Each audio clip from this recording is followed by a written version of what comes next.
그 중학교도 내신이 있고 고등학교도 내신이 있잖아요. 간단합니다. 중학교 내신은 그냥 내 인생이 결정되진 않죠. 특목고를 자사고를 갈 수는 있지만 특목고 자사고도 가는 수가 적고 또 옛날보다 인기가 떨어졌고, 그리고 이제 고등학교는 내신 들어가는 순간부터 딱 이 첫 중간고사부터가 내 인생을 결정해요. 좀 불합리하죠.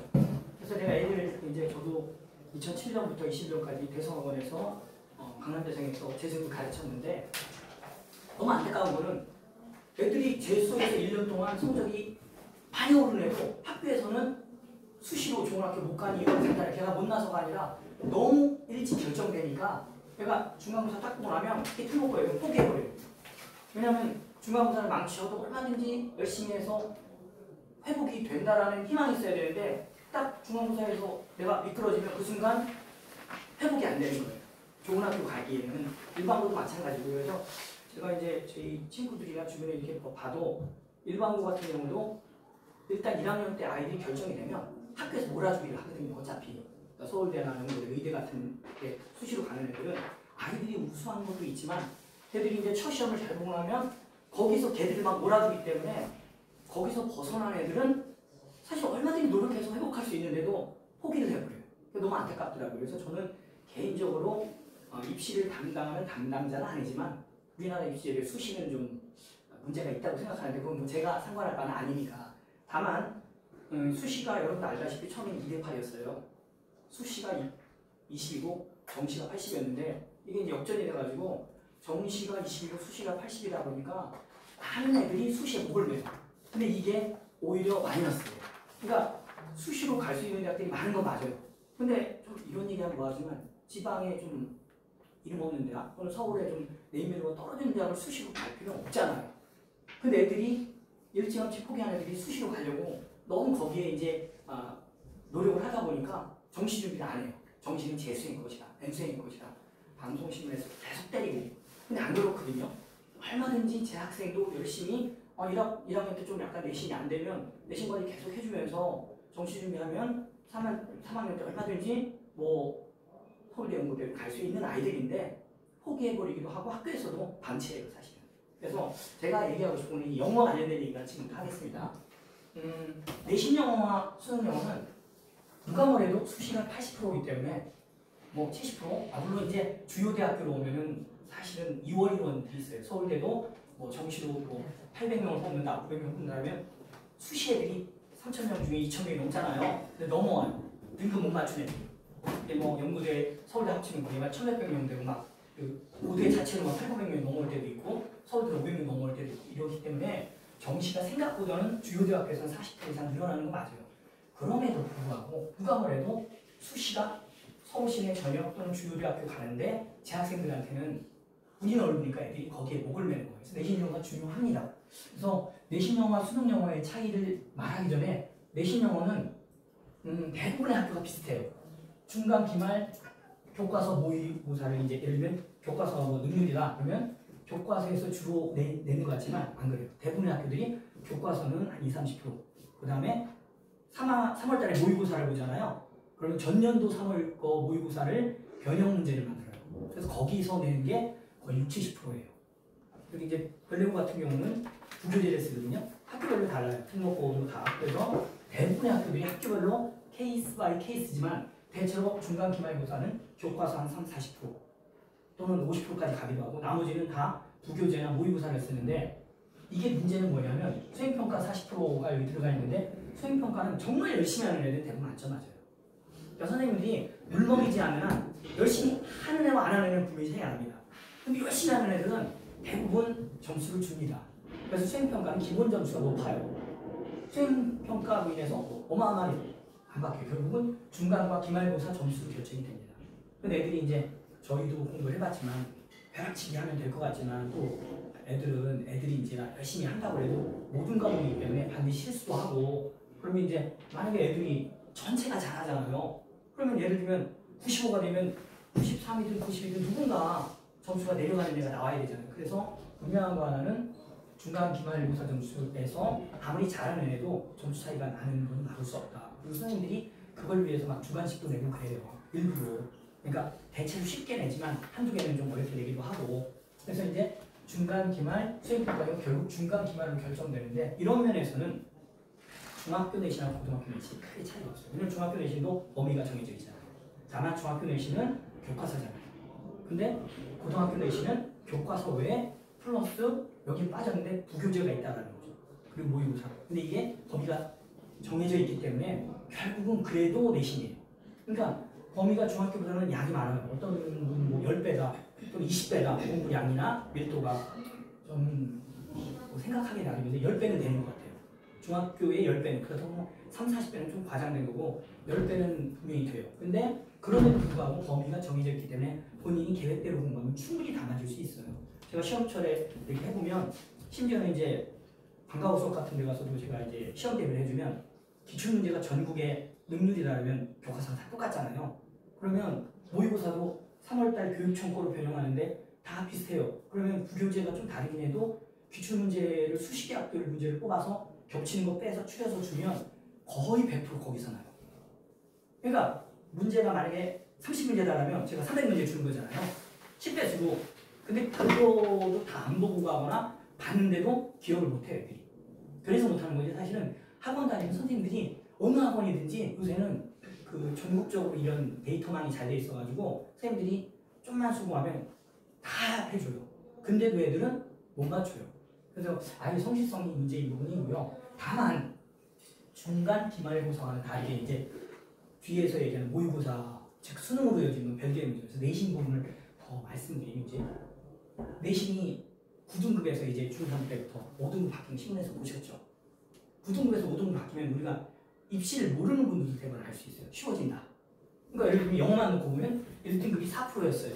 근데 이제 10%인 거죠. 그리고 수능은 1등급이 2등급이 11%예요. 근데 얘네는 24%. 무게를 보세요. 2등급만 벌써 10명당 3명이에요.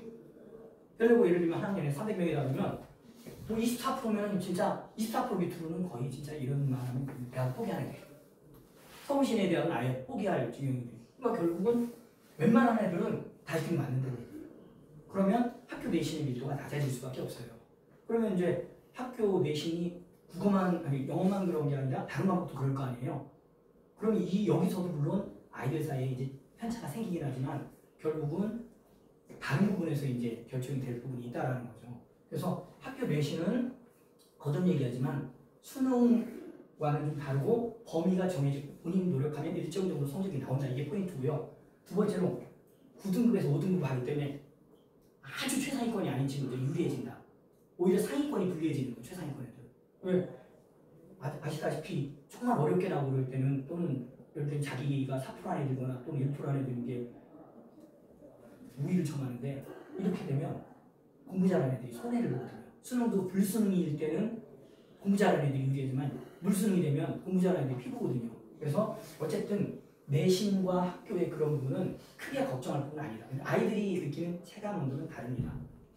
저희가 이제 이렇게 얘기할 때 이게 뭐 이런다고 그러는데 애들은 시험 보고 나서 어렵다고 얘기하거든요. 사실 별내거나 별내 가라고 시험지를 보면 어렵지 않습니다. 그건 어렵지 않다는 건 선생님인 제 기준으로 어렵지 않다는 게 아니라 전반적으로 옛날 시험지에 비해서 쉬워졌어요. 근데 왜 애들이 어렵다고 얘기하냐? 공부량이 줄었어요. 그러니까 이거는 약간 다른 얘기이기도 한데 재수생들이 가르치다 보면 10년 전 애들은 공부를 열심히 했어요. 그럼 지금 애들은 공부 열심히 안 하냐? 안 해요. 서울대를 가는 애들도 차이가 있어요. 예를 들면 생각해보세요. 저희 때 여러분들 어머니 아버지 생각해보세요. 저희 때 인터넷이 있어요. 핸드폰이 스마트폰이 있어요. 그래서 게임 좀 하는 애들 빼고 만화책 보는 애들 빼고는 결국 공부밖에 없었거든요. 공부를 아주 잘하는 애 아니어도 시험철 되면 공부했고 평상시에도 그 공부 야자하면서 공부하고 딴 일도 좀 하지만 전반적인 흐름에서 공부하는 분위기였어요. 일반고 가면. 근데 지금은 스마트폰에 뭐 SNS에 보통 많은 그런 산만하게 만드는 그런 일이 많거든요. 그래서 재수생들도 공부를 안 해요. 심지어는 그 대성학원에서 합반해서 저 이런 게 뭐예요? 핸드폰 5개 갖고 돌리는 애들 봤어요. 5개 걷어요.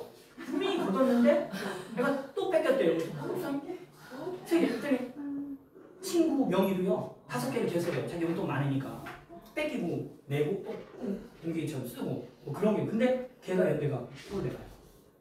그러니까 걔는 이제 머리가 좋다라고 하는데 저는 그렇게 생각 안 하거든요. 서울대 의대 가래가 서울대 공대 가는 거고 서울대 공대 가래가 한대 공대 가는 거예요. 한대 공대를 절대 평안해야 돼요. 좋은 학교인데 그만큼 우수한 애가 제대로 했으면 더 좋은 데 갔거든요. 그래서 전반적으로 애들이 공부를 안 한다. 그 얘기를 뒤집어 보면 본인이 정말 계획대로 공부하면 죽게 하는 살기로 공부할 정도 아니어도 좋은 성적을 낼 수 있어요. 그래서 아이들한테 자꾸 그런 점을 강조해야 돼요. 더 열심히 하고 자신감을 가질 수 있도록 학원에서도 그렇지만 부모님도 내 기죽일 필요는 없어요. 그래서 아이가 그걸 깨닫는 게 되게 중요합니다. 아이가 왜 이 얘기를 자꾸 강조하냐면요. 나중에 아이가 학교에 가면 중간고사 보고 나서 포기하는데 의외로 많아요. 이생망이에요 벌써부터.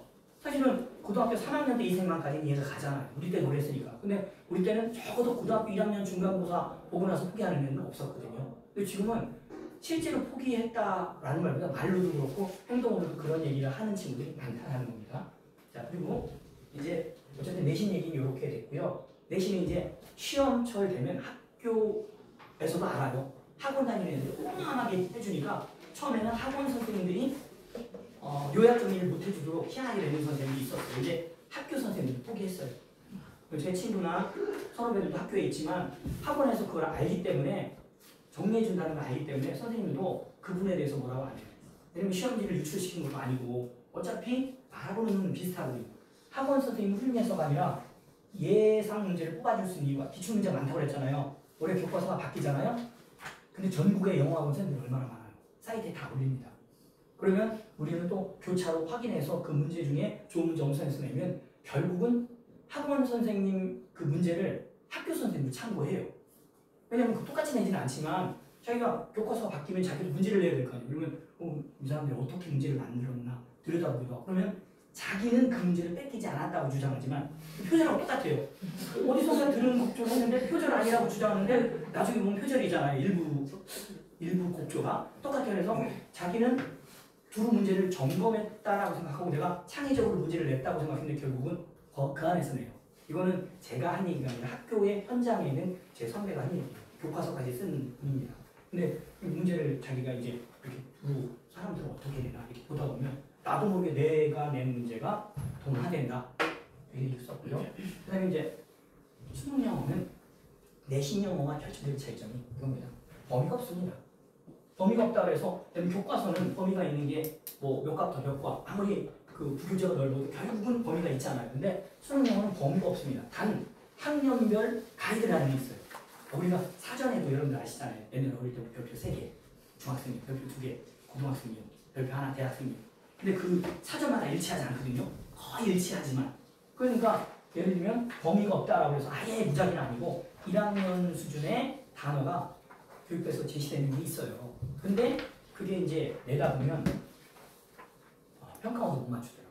제가 이제 EBS나 평가원 교재를 보다 보면 쉬운 단어를 오히려 밑에다 달아놓고 주석을 어려운 단어 안 달아놓는 경우도 있고 그러니까 그 사람들도 교통정리가 안 된 거예요. 그래서 어쨌든 결론적으로 범위가 없고 학년별 어휘 수준만 구분하는 정도다. 그러다 보니 그리고 구등급제가 역시 있잖아요. 근데 이거는 이제 5등급, 9등급이니까 4%, 11%, 23%. 누게 되면 30%니까 역시 70%, 요 나머지 70%는 거의 영어 포기자예요, 사실은. 슬프게 말하면 4등급부터는 그냥 나는 그런 찍는 거예요, 거의. 100번씩이잖아요. 20 듣기 10문제, 읽기 28문제인데 제가 어떤 애한테 찍게 해봤어요, 실제로. 한번 찍어봐라. 찍어도 60점 나와요, 진짜로. 좀 운빨이 되면 60점 좀 넘어요. 그래서 4등급은 맞추는 점수다. 걔들은 좀 그렇게 인정 안 하겠죠. 되게 열심히 했다고 생각하는데 그래서 결국은 누계를 보면 수능 영어도 그렇게 어려운 게 아니에요. 사실은. 이 등급, 고등급 맞기가. 근데 애들은 불수능인데 저희가 이제 문제를 보면 최근에 문제가 점점 어려워진 게 아니라 애들 실력이 내려간 거예요. 공부를 안 하니까. 특히 2017년에 상대평가가 절대평가로 바뀌었거든요. 상대평가 시절에는 33%니까 학교별로.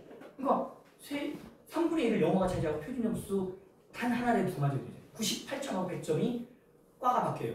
서울대에서. 그 목숨 걸어서 보면. 근데 절대평가가 되니까 90점만 되면 1등급이다. 애들이 안 해요.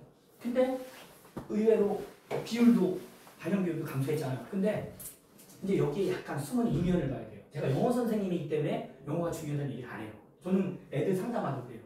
영어 몇 등급이 4등급, 국어 몇 등급, 4등급, 수학 4등급, 그러면 국어 수학해. 뒤통수 때리면서. 그러면 대학 가려면 수학해. 실제로 그럽니다. 왜냐하면 수학을 잘해야지 대학 가요. 그거는 문과든 이과든 뭐 이제는 문과도 없어졌지만 그런데 영어는 발목을 잡아요. 내가 보니까 현장에서 보니까 예를 들면 수시도 영어가 가장 등급 맞추기 편하거든요. 절대 평가니까 90점만 넘으면 1등급, 80점만 넘으면 2등급이니까 어떻게든 뭐 예를 들면 의대에서 3과목 4등급 그러면 영어가 제일 만만한 거예요. 영어는 무조건 1등급 맞고 가야 되는 거예요. 근데 의외로 실제로 애들이 영어를 안 합니다. 왜냐면 수학이나 공부하다 보면 영어는 밀리거든요. 그리고 영어 애들이 82점 맞으면 야 내가 운이 좀 많다. 조금만 하면 91점이야 설마 못 맞겠어. 수능 가면요 88점 나와요. 그런 애들이 꼭 88점 나오더라고요. 그리고 내가 2등급만 맞으면 되는데 우리 학교 뭐 성대 같은 경우 2등급만 맞으면 되잖아요. 그러니까 수시 기준에서 내가 2등급 못 맞겠어 설마 81점인데 근데 그런 애들이 19점 나옵니다. 실제로 그래요. 그래서 아이들이 등급을 못 맞추는 게 작정하고 못 맞추는 사람 아무도 없잖아요. 그래서 저는 영어라는 과목이 중요성이 떨어지는 게 인정합니다. 그리고 애들이 공부 안 합니다. 국어 수학이 필요하면.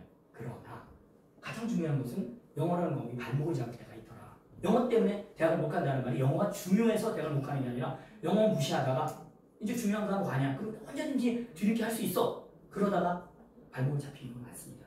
그래서 아이들한테 제가 영어가 중요한 과목이기 때문에 제발 공부해라 얘기를 하는 거고요. 마지막으로 이제 좀 짧게 이제 요 얘기는 부모님들이 중국에 자세히 있어요. 그래서 이제 아이들이 하자면 전 이런 얘기를 합니다. 아이들한테 영어 잘하고 싶니? 그러면 네가 공부하는 게 수능이야. 그 얘기를 합니다. 무슨 얘기냐면 RM이 영어 잘하잖아요. 미드 봤다고 그러잖아요. 네가 미국인 만나서 대화 잘하고 싶으면 미드 봐라. 근데 수능은 미드가 아니다. 수능은 독해력을 요구하는 거잖아요. 거기서 요구하는 문제 패턴이 있거든요. 근데 너희들한테는 축복인 게 객관식이다. 사실은 주관식을 내야 되거든요. 에세이 하나 쓰라고 하면 끝나요. 그냥 에세이 3장 쓰면 거기서 그의 작문 실력, 어법 실력 다 볼 수 있거든요. 근데 채점 능력이 안 되잖아. 우리나라가. 뭐 논술도 옛날에 막 연대 막 30몇 대 1 되면은 너무 폭주하니까 대학원생들이 먼저 초벌 채점하고 안 그렇다고 주장을 하지만 교수들은 나중에 보고 그래서 초반에 잘 넣었으면 문과 논술에 버려지기도 하고 그런 경우도 있었는데 수능 논술이야 그런 경우 없지만 그래서 제가 이제 항상 하는 얘기가 아이들한테 그런 얘기를 하고 목적이 뭐냐? 수능 영어의 목적은 회화가 아니다. 듣기는 거저주잖아요. 결론은 독해력이거든요. 독해력인데 객관식이다. 다만 객관식이다 보니까 애들이 단점이 뭐냐면 요령을 너무 빨리 터득해요. 그래서 인기 강사들도 다 거기에 맞춰요. 조성식 강사, 뭐 메가에 그 다음 실력 있는 사람 맞습니다. 근데 그래서 그분들이 이제 기초적인 실력을 지금은 강좌도 많이 하지만 초기에 보면 포인트를 짚어주고 3등급, 2등급 만들어주고 저도 이제 옛날에 토플 토익 공부해봤지만 토익 학원 다니면 쪽집게 강사들이 그런 거거든요. 찍는 거 단기간에 끌어올려줘요. 실제로 들으면 도움 되더라고요. 옛날에 대학교 저학년 때 근데 들으면 요령 그런 거 같아요. 근데 나중에 지나고 보니까 뻘짓이에요. 진짜 영어를 잘하고 싶으면 기초부터 다시 해야 돼요. 그래서 제가 마지막으로 강조하겠다는 아이들도 그렇고 부모님도 그렇고 좋아하시는 거 같아요. 영어를 잘하고 싶으면 간단합니다. 내신 영어는 달달달 외워서 1등급 맞을 수 있고 100점 맞을 수 있어요. 본인만 부지런하면. 근데 수능 영어는 결국은 내공이거든요. 내공은 그러니까 수능 영어 1등급 아이는 조금만 열심히 하면 학교 내신 그냥 100점이에요. 근데 학교 내신이 100점인 애가 수능 영어 1, 2등급이 아니라 3등급인 애들이 꽤 있습니다.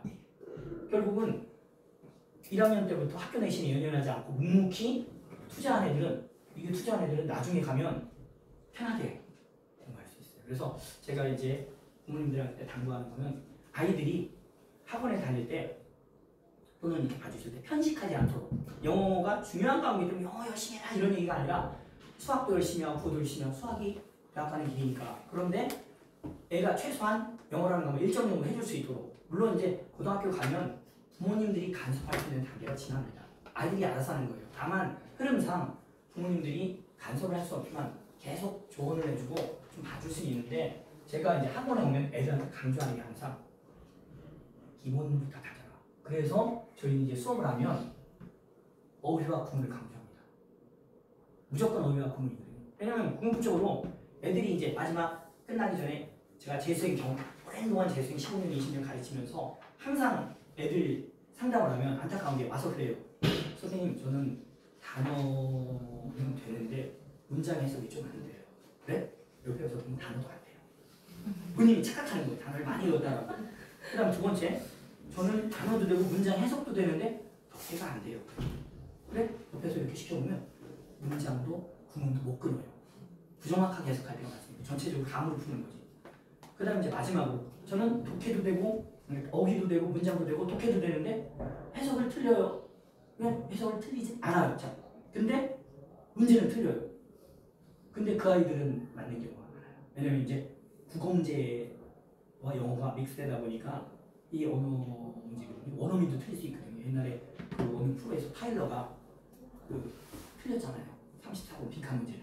그러면서 이 원어민, 타일러 똑똑한 원어민인데도 하버드 나오고 이런 친구들도 틀리는 게 이게 한국 수능이냐. 근데 수능이 묻는 거는요.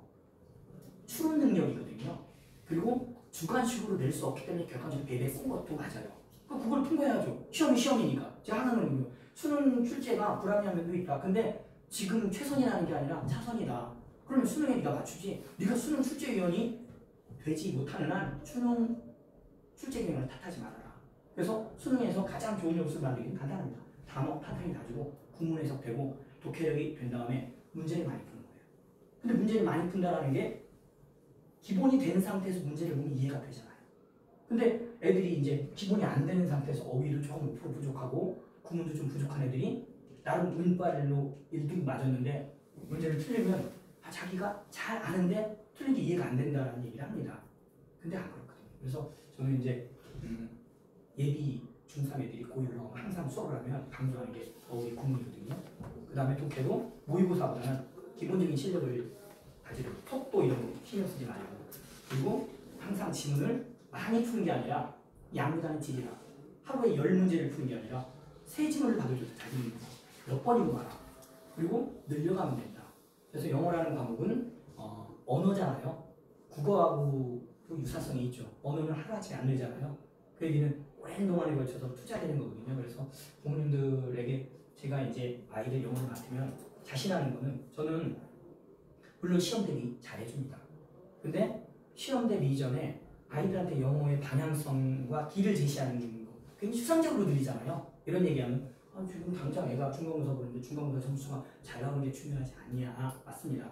근데 아이가 정말 급하게 테크닉적으로 공부하고 니네 선생님 이렇게 되니까 이렇게 맞춰. 그렇게 맞춘 애들은요. 중간고사 점수가 일시적 올라가도 나중에 영어에 대한 자신감도 떨어지고요. 모의고사 보면 바로 점수 안 나오고 와서 그래요. 선생님 왜 이렇게 어려워요? 학교 내신하고 수능 간극이 클수록 그 아이의 영어 공부가 잘못되고 있는 거거든요. 그래서 그런 방향에서 지도를 하려고 합니다. 다만 이제 현실적으로 이 동네 학교 아이들이 가는 성향이 있기 때문에 거기에 맞춰서 시험 대비는 당연히 철저히 할 겁니다. 근데 이제 나중에 부모님들이 학원에 보내면 너무 아이 성적에 일일비 안 하셨으면 좋겠어요. 학원이 성적 올려주는 곳인데 그런 말을 하면 되냐 이런 말씀을 하지만 할 말이 없어요. 근데 간혹가다 예를 들면 테스트를 하면 그래요. 당장 애가 성적이 안 올랐어요. 그러면 왜 안 오르냐? 학원 보냈는데 테스트 했는데 근데 애도 공부할 시간이 있고 애도 공부할 시간이 있는 거잖아요. 근데 그런 시간을 안 줘요. 예를 들면 중학교 때까지 공부를 열심히 하던 애도 고등학교 가면 방황을 하는데 중학교 때까지 개념 없이 놀던 애가 고등학교 가서 정말 마음을 잡았다고 성적이 팍팍 오를 것 같으면 누군지 공부를 안 하겠어요. 부모님들이 너무 급하시더라고요. 제가 전반적으로 느끼는 상황은 어느 동네든 중3에서 고1로 올라오면 인생이 결정되고 중요한 시기는 아는데 너무 급하셔요. 그래서 애를 좋아요. 막 공부 안 하냐 막 이러고 성적 좀 안 나오면 이거 갖고 대학 갈래 막 이러고. 근데 그거는 좀 교육적인 문제를 떠나서 장기적으로는 아니거든요. 그래서 아이가 이제 고등학교에 가면 실망하지 않고 계속 자신감을 줘야 되고요. 부모님이 좀 공부를 하셔야 됩니다. 입시대에 대해서. 그래서 애가 중간고사를 망쳤을 때 애가 이생망이라고 얘기를 하면 근거를 제시하면서 얘기를 해야 돼요. 근거를 제시하면 야야 정시가 40%고 이런데 실제로는 2대8이 되는데 주요학교는 35, 40인데 네가 수시에서 지금 쭉 가면 맞아. 한양대정도도 밑에 올 수 있어. 거기다 기말고사 망치면 서울시는 힘들 수도 있어. 근데 수능에서는 2년 반이나 남았는데 수능에서는 내신 보긴 보는데 아예 안 보지는 않아요. 근데 실질 점수가 있어서 크진 않거든요. 그래서 내신 원리도 계속 해줘야 됩니다. 포기 안 하고. 근데 적어도 1학년 1학기 성적으로 이생망이라고 하는 경우 아예 없죠. 그래서 제가 드릴 말씀 많지만 이렇게 두서없이 얘기를 해봤고요. 이제 실제로 국어나 수학 선생님들이 얘기하고 특히 상담실장님이 입시를 전반에 대한 얘기는 더 좋은 말씀을 해주실 거라고 보이고요. 저희 학원에 믿고 맡겨주시면 최선을 다해서 가르치도록 하겠습니다.